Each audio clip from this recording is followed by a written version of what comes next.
ഇന്ന് ഞങ്ങൾക്ക് ഇത്തിരി സങ്കടമുള്ള ദിവസമാണ് കേട്ടോ. വേറൊന്നുമല്ല, ഇന്ന് എൻ്റെ കുഞ്ഞാപ്പിൻ്റെ മുടി കളയുന്ന ദിവസമാണ്.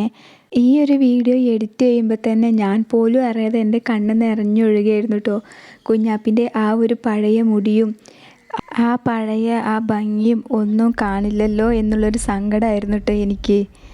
ഞങ്ങളൊരു 4 പേരായിട്ടോ ഉണ്ടായിരുന്നത്. ഞാനും അമ്മയും ഏട്ടനും പിന്നെ വല്യച്ഛൻ്റെ മോനും കൂടെ കൂട്ടിയിട്ട് ഞങ്ങൾ 4 പേരായിട്ടോ. പിന്നെ നമ്മുടെ കുഞ്ഞാപ്പിയാണല്ലോ ഇതിൽ മെയിൻ. നമ്മൾ പല ആളുകളും പറയാറുണ്ടല്ലേ, ഒരു കുഞ്ഞുവാവ ഉണ്ടായി കഴിഞ്ഞാൽ നമ്മൾ ചോറൂണ് ഗുരുവായൂരുന്ന് കൊടുക്കണം, ചോറൂണ് മുത്തപ്പൻകാവെന്ന് കൊടുക്കണം എന്നൊക്കെ. അതുപോലെ പ്രസവിച്ചുണ്ടായിരുന്ന ആ ഒരു മുടി നമ്മൾ എവിടെ കളയണം എന്നുള്ളത് വരെ തീരുമാനിക്കാനുള്ള ഒരു ഇത് ഞാൻ അമ്മയ്ക്കാണ് കേട്ടോ കൊടുത്തത്. അപ്പോൾ ഞാൻ എൻ്റെ മനസ്സിലിങ്ങനെ വിചാരിച്ചിരുന്നു, ഞാൻ ഫസ്റ്റ് ടൈം മുടി കളയുമ്പോൾ അത് ഇങ്ങനെ ഒരു ക്ഷേത്രത്തിൽ നിന്നാവണം എന്നുള്ളത്. നമ്മൾ സ്വാഭാവികമായിട്ട് ചെയ്യുന്ന സ്ഥലം പഴനിയാണ്. അപ്പോൾ ഞങ്ങൾ ആ ഒരു പഴനിയാണ് ഞങ്ങൾ വിചാരിച്ചിരുന്നത്. അപ്പോഴാണ് ഞങ്ങളിങ്ങനെ കേട്ടത്, ഇങ്ങനെ പഴനിയിൽ പോകുന്നതിന് പകരം കോഴിക്കോട് ഇങ്ങനെ ഒരു ക്ഷേത്രമുണ്ട്, മേൽപ്പഴനി എന്ന് പറയും കേട്ടോ. അപ്പോൾ ആ ഒരു പഴനിയിൽ പോയാൽ നമ്മൾ മെയിൻ പഴനിയിൽ പോയ ആ ഒരു ഫീൽ തന്നെയാണ് നമ്മൾ ഇവിടെ പോയാലും എന്ന് കേട്ടിട്ടുണ്ട് കേട്ടോ. അപ്പോൾ ഞങ്ങളെ വല്യച്ഛൻ്റെ മക്കളൊക്കെ അവിടെ നിന്നാണ് കേട്ടോ മുടി മൊട്ടയടിച്ചതൊക്കെ. അപ്പം ഞങ്ങൾ വിചാരിച്ചിരുന്നാൽ നമുക്ക് അവിടെ പോവാമെന്ന്. നമ്മളൊരു 8:30 8:45 ആയപ്പോഴേക്കും നമ്മൾ ക്ഷേത്രത്തിൽ എത്തിയിട്ടോ. അവിടെ എത്തിയപ്പോൾ എൻ്റെ പൊന്നു പറയാതിരിക്കാൻ വയ്യട്ടോ. ആ ഒരു കാഴ്ചയും അമ്പലവും എല്ലാം ഒരു പ്രത്യേക വൈബായിരുന്നു കേട്ടോ ഞങ്ങൾക്ക് തന്നെ. ആ ഒരു മെയിനായിട്ട് നമ്മൾ പഴനിയിൽ പോയ ആ ഒരു ഫീലായിരുന്നു കേട്ടോ ഞങ്ങൾക്ക് കിട്ടിയത്. പിന്നെ ഞങ്ങൾ മുടി മൊട്ടയടിക്കാനുള്ള റെസീറ്റും എടുത്തിട്ടു. അപ്പോഴാണ് അവർ പറയുന്നത്, മുടി മൊട്ടയടിക്കണമെങ്കിൽ നേരെ താഴത്തെ സ്റ്റെപ്പ് ഇങ്ങനെ ഇറങ്ങിപ്പോയി താഴെ പോയിട്ട് വേണം നമ്മൾ വെട്ടാൻ. പിന്നെ മുടിയൊക്കെ വെട്ടിയിട്ട് വേണം നമ്മൾ പിന്നെയും സ്റ്റെപ്പ് കയറി വരാൻ കേട്ടോ, മുകളിലേക്ക് ക്ഷേത്രത്തിലേക്ക് എത്താൻ. അപ്പോൾ അതിനുവേണ്ടി ഞങ്ങൾ സ്റ്റെപ്പൊക്കെ ഇറങ്ങി താഴേക്ക് പോയിട്ട് നല്ല ക്ഷേത്രം. നമ്മൾ ഓരോ സ്റ്റെപ്പ് ഇറങ്ങുമ്പോഴും ഓരോ പടികളുടെ അവിടെയും ഓരോ വിഗ്രഹങ്ങളായിരുന്നു കേട്ടോ അവിടെയൊക്കെ ഉണ്ടായിരുന്നത്. അതൊക്കെ കാണാൻ ഒരു വൈബായിരുന്നു. നമ്മളൊരു കാടിൻ്റെ ഉള്ളിലേക്ക് ഇറങ്ങി പോകുന്ന ഒരു ഫീലായിരുന്നു കേട്ടോ നമുക്ക് കിട്ടിയിരുന്നത്. അതെല്ലാം ആസ്വദിച്ചിട്ട് ഞങ്ങൾ ആ ഓരോ പടിയും ഞങ്ങൾ ഇറങ്ങിയത്.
കയ്യിൽ വിറ്റാണ്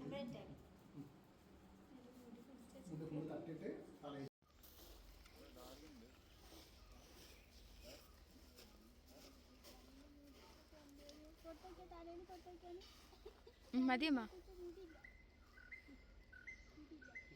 അങ്ങോട്ട് നോക്ക്, ഇവിടെ നോക്കിയാണി കുഞ്ഞാപ്പിയെ ഇവിടെ തിരിച്ചാണി, ഇവിടെ തിരിച്ച ഇവിടെ ഇവിടെ ഇവിടെ ഇവിടെ എവിടെയാണ്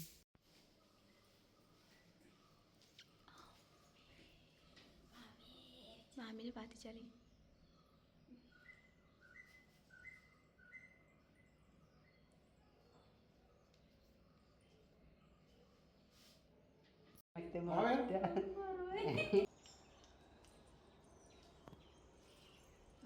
വിധിച്ചിട്ട് പോകാൻ പോകണം.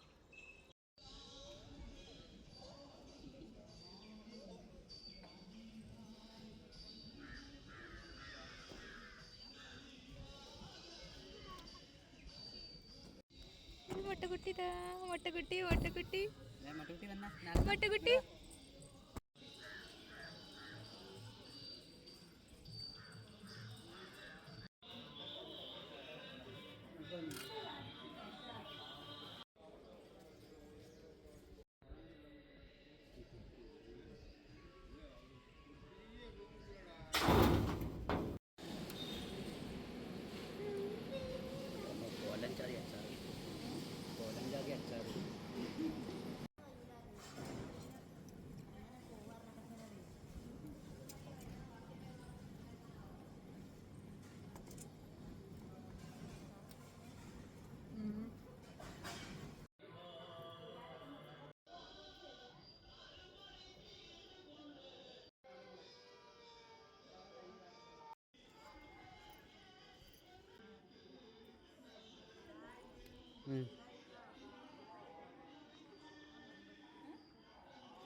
എടുത്തോ.